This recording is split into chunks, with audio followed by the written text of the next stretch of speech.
Hello everybody. I don't even know whether to say welcome to my channel or feel at home. Any of that one works, right? So I want to discuss a topic today that I have only discussed with a few people, but I thought it's something that I should put online. I know first of all, right, under this comment, maybe some of the people who will see this video, they will insult me, and that's fine, insult me. But there are some things that I think that some of us will learn as a result of watching this video. So, bruh, given the how Nigeria has been since the last election till now, some of us would not imagine that somebody of my age, once supported APC, right? Uh, well, maybe for some people it's a surprise. For others, it might not be a surprise. Why wouldn't it be a surprise? Because even till now, there are people of my age, maybe even younger, who are still supporting APC. But that's okay. The point of this video, the reason why I'm making this video is to chronicle, or is it tell you how it went for me from supporting APC several years before to absolutely not supporting them, and my reason. So, what was the breaking point? So let's look at, first of all, let me talk a bit about politics in Nigeria, and why APC at some time seemed like a good choice. If we look at, before APC became APC, it was ACN. Uh, Tinubu, when he was governor of Lagos State, was governor of Lagos State under Alliance for Democracy. Alliance for Democracy, unfortunately, is not a political. Okay, it is still a political party. In the ballot box, you still see their flag AD, but it's more or less like a committee of friends. Let's just call it that. It's not. It's not a serious political party now. So, well, under ACN, Fashola became governor of Lagos State. Anybody who was in Lagos State at that time would know for sure, the things that Fashola did in Lagos State. If you do not know all of them, at least you know about Oshodi, right? Yeah, some people might say, "Oh, these are basic things that governors should have done." Yes, which is true. There's no reason why Lagos should have been that way. But you can look at other states in Nigeria and see the junk that all those other states were.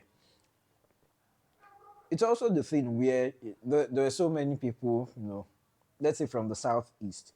And this is not, if maybe you hear that you're thinking Ibophobia, that's your headache.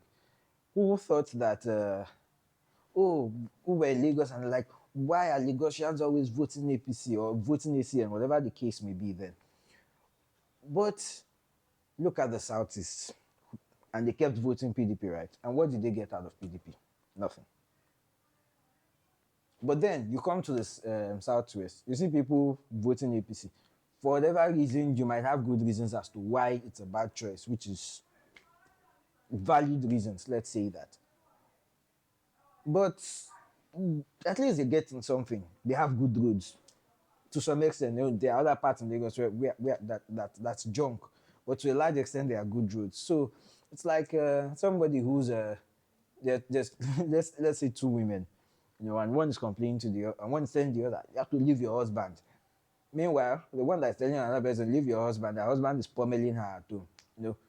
On what basis are you informing some other person that leave your husband, divorcing, when yours is not even any better, or is even significantly worse? But that aside, well, Buhari became president in 2015, and that was after Jonathan left office. Well, there are so many people who today might feel like, oh, Jonathan was a better president or whatever the case. Well, if you look at the facts, things were better then than they are now. So, how else do you want to argue against that? But there are so many things that went wrong towards the end of Jonathan's presidency. Let's take, for example, the Chibok girls, and well, there's the fact that Jonathan was not. I don't want to say hard-hearted, but he was not. I can say to some extent he wasn't a very strong-willed person, and he had the counsel of forgive me for using the words, not very wise people. I would have said fools, but let's keep it let's let's keep it halal. Not very wise people, because if he was in the council of wise people, some of the things that happened during that time wouldn't have happened, and he would have been more decisive in how he ran his government. But he lost the election, and Buhari came in. Well, I supported Buhari at that time, even though I had no voters card. I don't remember. Maybe I was not yet up to the age to vote, or okay, I wasn't up to the age to vote in 2015. Yes, I wasn't 18 as at that time. I was almost 18, but I wasn't 18 yet, so I couldn't register to vote. So Buhari became president, and well, the expectation among some of us was that corruption was going to be a thing of the past. The military would be much more effective in, you know, there's so many people who lived during when Buhari was a military head of state and who said, "Oh no, this man is not who you think he is." All the stories you hear about him are things that Tunde Ediagbon, his vice, did, not Buhari. And unfortunately, there's not much. Let me not say there's not much evidence to support that claim. But if you're telling that to somebody, you need to show the person proof. I can't just go by, oh, you said this and oh, that's gospel truth. There has to be proof. So, for example, nowadays, if I tell somebody that Jonathan was a better president than Buhari, now there's concrete facts to show that. There might be facts, some other places, but personally, I didn't see those things. Again, you can insult me if you wish, but personally, I did not see those things at that time, or maybe I did not search for them. Whatever the case may be, it could also be my own feeling. I should also seek my own conviction. I should not wait for somebody to come and convince me. So, well, stamping out corruption out of Nigeria did not happen during Buhari's time. The military did not necessarily become more effective. Maybe in some cases they got more equipment, but the insurgency kept happening, and then eventually morphed into what is now called banditry, which is still terrorism. Whatever makeup you want to put on it. They say it's like putting lipstick on a pig. It's still banditry. Call it whatever you want to call it. And then, well, the second term of Buhari, I still, unfortunately, supported him. Again, you can insult me if you wish. But I still, unfortunately, supported the second term of Buhari. And I kept having doubts about the government, because the things that you claim you were going to do, or the things people expected of you, you did not do them. To make matters worse, the government was always making a stupid decision every day. It makes it harder, or it made it harder to defend them. There's always something stupid that they do. So there's a new news headline, someone sends it to you, and you don't even know what to say. Because if you start defending them now, start defending that headline or the decision of government in that place, you look like a fool. Deep down within yourself, you should know that at this night I'm saying nonsense. But you feel like, in fact, that's unfortunately one of the things that you would find with people who defend some of all these stupid things, is that they now convince themselves that they are intellectuals and they are seeing something that other people are not seeing. So they feel so good about defending that nonsense. Really, over some time, you should tell yourself that if you are always on the defensive about something that you're supporting, that should tell you that you're supporting rubbish. But that aside, there was always doubts. Doubts kept coming on and on and on and on and on. And then the EndSARS thing started. Before the EndSARS thing, well, I had fortunately have not been a victim of police brutality, fortunately. And one of the reasons was that, as you can see, I have a very young face. You can't guess my age correctly. I can put so much money on it, no one will guess it correctly. So when police stopped me, they would usually ask, this one a small boy, allow him go, which was my saving grace. But they don't even stop me at all until they started stopping me. The first time the police stopped me, I was so unfortunate to have two laptops in my bag, which were, two of them were not mine. One was for my boss. And then I explained to the policeman the reason why I had two laptops on me. And he was like, okay, do I have my guy's number? I said, yes, I have it. I can call him if you want. I was about dialing the number and he said, don't worry. I was in the boat that day, so he said I should go. And there are several other times where I've been stopped. Fortunately, not harassed, but stopped for absolutely no reason. At the time I was going to the airport, and in the morning, I was supposed to travel that morning, and they stopped me, searched my bag, and the zip of the bag spoiled. So I had to go find another bag to put my stuff in. But I had not been a victim of police brutality. But um, again, you don't have to be a victim for you to understand, what people who have gone through that thing feel. As a Christian, one of the things that we should learn from, or we should have learned from Christ, is empathy. When Jesus rose the son of the widow of Nain, I want to believe that at that point in time, Jesus had not lost anybody in his family to death. And if anyone was sick, his mother would have simply called him that, I heard that your cousin is sick, go and heal him. Because, in the wedding of Cana, the wine finished. And his mother called him that, the wine they are drinking in this wedding has finished. I better come and do something. I don't think that Jesus had lost anybody to death. But he was moved. He was moved. He did not need to have experienced it, to understand what people who have, or who are currently experiencing it, are going through.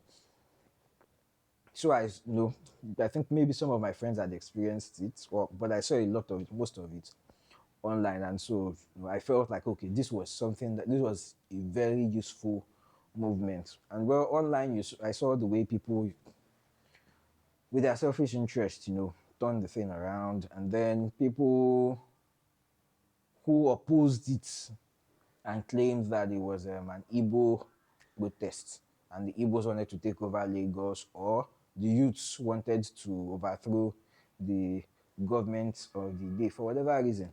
And my turning point exactly was the killing of people at the toll gate. Mm, there's no reason why that should have happened. And it did not sit right with me. I could not continue to support a government that had no other way to resolve, protests than shooting people who are involved in the protest. These people were not destructive. Yes, you can claim that, they blocked some roads and all that, which, that's bad. That's bad in itself. But that does not warrant shooting them and killing them. And then you shoot some people died, and then you keep lying about it. You first say, oh, there were no soldiers there. And then you admit that there were soldiers there, but they did not shoot. And you say, oh, they shot, but they did not shoot live rounds. They shot what do they call it? Rubber bullets. And then eventually it is proven that. So, someone who was going on the television that time, and, he was just lying consistently. And when you say this thing today and you change your position tomorrow, you say, and then you change your position again the next day, it's clear that it's a lie. So the original premise that, oh, you killed people at the toll gate, in fact, it would hold, because you've consistently changed your position about these things. So I could not have continued them to support the government of the day based on, because I thought about it. In fact, a week or so before that whole nonsense happened, I had the surgery. It was an appendectomy, and I felt like, okay, maybe when uh, I recovered a bit, maybe I would go join the protest, but maybe I would stay back, because if people had to start running, I just had the surgery, I would not have the strength to run so much, and I wouldn't want my stomach to open with my guts pouring out. But the whole shooting at the toll gate happened, and yeah. Well, they say it's happened. That was 4 years ago. Well, that was a breaking point for me. That was a breaking point for me. Another thing that I sort of noticed as a result of supporting APC at that point in time, one of the things that probably made me support APC at that point in time was the positivity that came out of their followers. Positivity is good, but there's no point being positive when things are actually in shambles. That positivity is useless. It's not going to put food on people's table. It's a stupid kind of positivity. At the time also, people were saying that, oh, things are bad, things are bad, things are bad. That is, people from PDP and all that, the opposition. And APC is like, oh, things are good. And in fact, on Twitter, there was this guy, Ovie Ali, Omasoro Ovie Ali, I don't know if I butchered the name, was always posting that, oh, this factory has just been built in this place, this factory has all, and I felt like, if all these things are happening, then why are people saying things are bad? This factory will soon begin to employ people, right? I don't know, I can't verify if truly, those things that he said were built, either by government or by private people, I don't know. But it's clear that even if those things were built, the effects are not being felt by anyone. So, it's the end result that really matters. Yeah, oh, I did this, I had this plan, I wanted to, I would have. That's your business. It's the end result that people want to see. That's what matters the most. Another thing that, was the spread of fake news. There was a lot of fake news from the opposition. It's not as if there was no propaganda from APC. There was a lot of it also. But when I saw the fake news from the opposition, it was so easy to spot, right? Some of the things, they said were true, but I kept seeing fake news, and that sort of made me feel like, oh, I'm probably on the right side. Unfortunately, I wasn't. I wasn't. So, well, later on, Peter Obi and Peter Obi ran as vice president for Atiku. I did not support that. That was 2019, right? Yes, 2019. And, well, they took it to the tribunal. And one of the funny things from the tribunal was, about Buhari's WAEC results and whether I attended secondary school or not.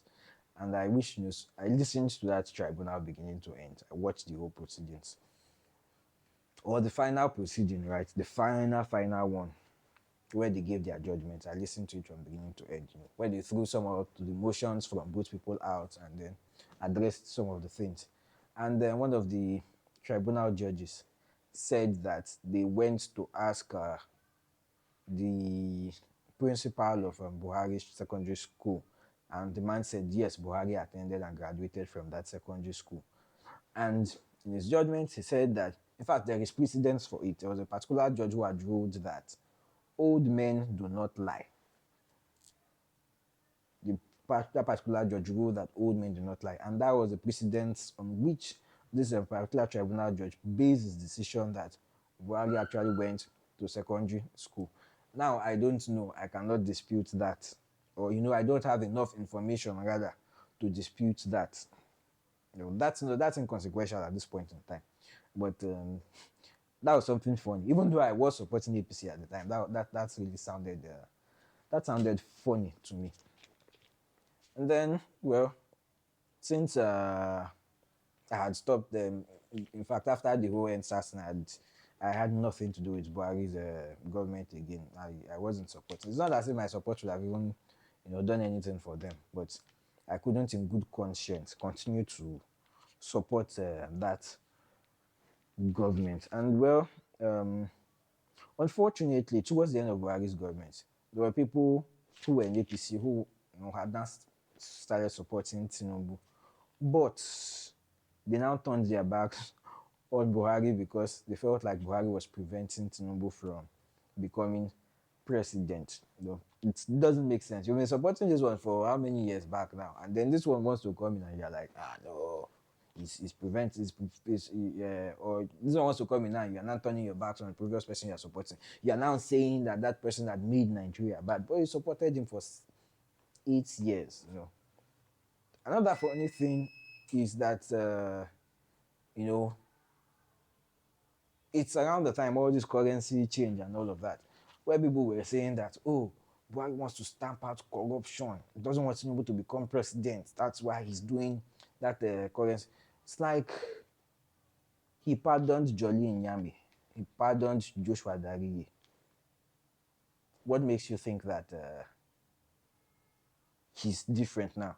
Do you think people change overnight? That's where I felt like a lot of people are stupid. You think he's doing this to prevent Tinubu? Maybe he was, because what I heard was he really wanted Yemi Osinbajo to take over from him. I don't know how true that is, but man, I don't believe he was trying to prevent Tinubu one bit. I don't. To me, it was all a charade. It was just theater, and people fell for it. Big time. People fell for it.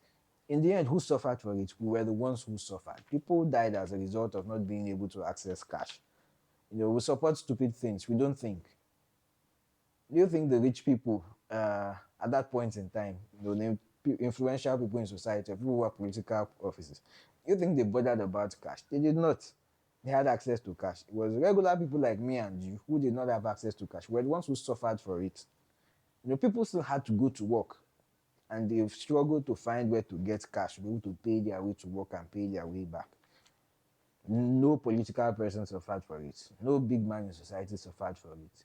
It was the middle class and the lower class that suffered for it. Well, that being said, I want to touch on a final point, which is the need to orient our beliefs around something. As Christians, we would orient our beliefs around Christ and his teachings in the Bible. Anything that is against Christ, we would not take those things. We would not, or if we have a belief and we assess it and see, okay, does this belief match, or does it I've forgotten the word, but does it go against our belief in Christ? And then that's supposed to tell us that, okay, this thing that we're supposed to do or that we want to do, or this notion we are holding to is we can't hold on to it because it basically goes against our belief in Christ. And why am I mentioning it? Sometimes you say that you say that some people are, how do I put it? They are the Bible says, talks about people that are blown about by the wind. There's this thing they say now: peace for one place, make it foam, right? And that's basically when someone does not have a belief, it's either is here or there the next day, anywhere belle face. Yes, that's the word. Anywhere belle face. That's what that kind of person is.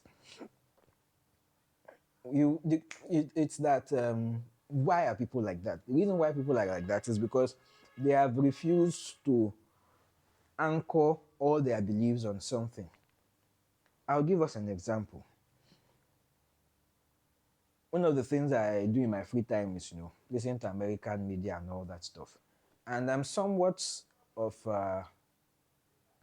I sort of like the gun culture there. In terms of self-preservation, that's what I'm saying. But I always felt like, oh, we can't implement that in Nigeria because Nigerians are stupid, right? Well, you can defend that as much as you want to say, but the fact that you say the Nigerians are stupid does not stop you from being in Nigeria. You are still a Nigerian, right? And maybe you should join yourself with that bunch that you call stupid, because if you say Nigerians are stupid, you are equally stupid. Well, you can say some Nigerians are stupid, but if you wrap everybody up and say Nigerians are stupid, well, you're equally stupid.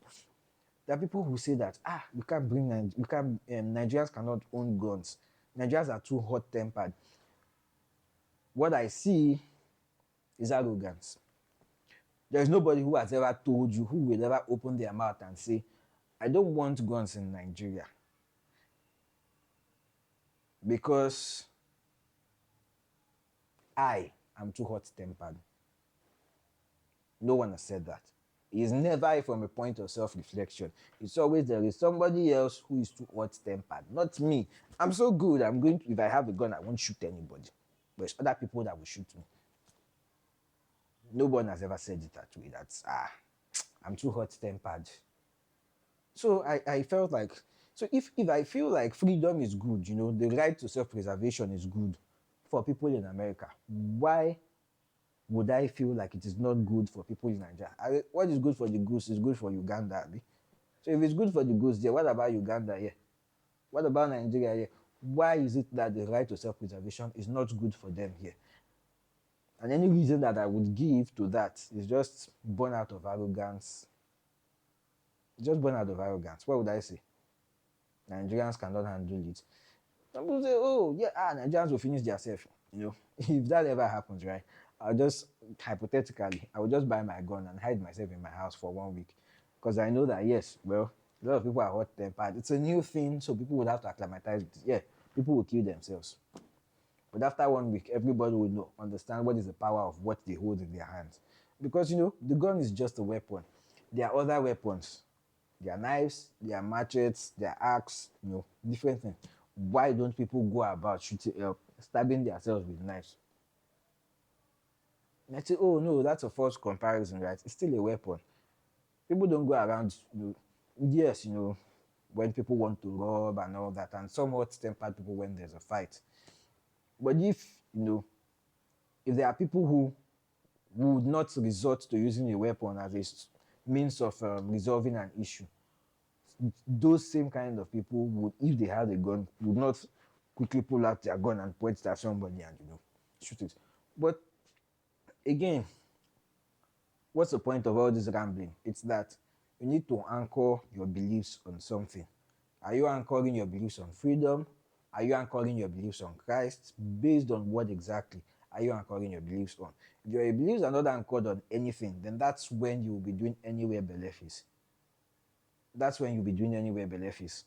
Today it is this, tomorrow it is that. Now, I'm not saying people do not change their opinions. People do. When you get new information, you look at it, okay, this position I held before is not correct, or it is, faulty. There's something faulty with this belief system, and then you change. But whatever beliefs you hold now, make sure that there is something concrete that's backing that belief. It could be your religion, it could be an idea that you always use to judge your beliefs. There has to be something concrete backing it up. It's not like, oh, this feels good. Your beliefs should probably feel good to you. However, there needs to be something concrete that backs it up. There needs to be a lens through which you view all of your beliefs, something that you use to judge all of your beliefs. You cannot say that, oh, I would use this lens for this set of beliefs, but when it comes to this set of beliefs, I would not use it. No. Use that same set of lens to look at all your beliefs. If you're a Christian, you cannot say, okay, I would look at it through the lens of the Bible in these few things. And in some other things, no, I would not look at it through the lens of the Bible. I would just prefer to do it my own way. There are some people that would say, oh, Omo, forget Christianity, oh, Allah, do as you wish. But if you are a true Christian, you cannot say forget Christianity when you are trying to resolve an issue. So in order not to keep this video excessively long, I'd just like to point out the most important thing from here is if you have a particular belief system, which I did at a point, you need to continually evaluate that belief system and see, with the new information you've had, with the new experiences you've gathered, is that belief system still useful? Is it still okay for you to hold on to that belief system? If it isn't, then change it. You need to always test what you believe. See if it holds up to fact. Or if at all, even beyond fact, if it is fair to yourself and fair to other people. And always orient your beliefs around something. Anchor your beliefs on something. Don't just believe anything because of, don't just believe anything because you want to believe it or because your friends believe it or that's the popular thing. Test it through whatever criteria you have always set yourself, or look at it through whatever lens or whatever concepts you hold dear to you, and see if that belief system is good for you and if it's fair to others. That would be it for today.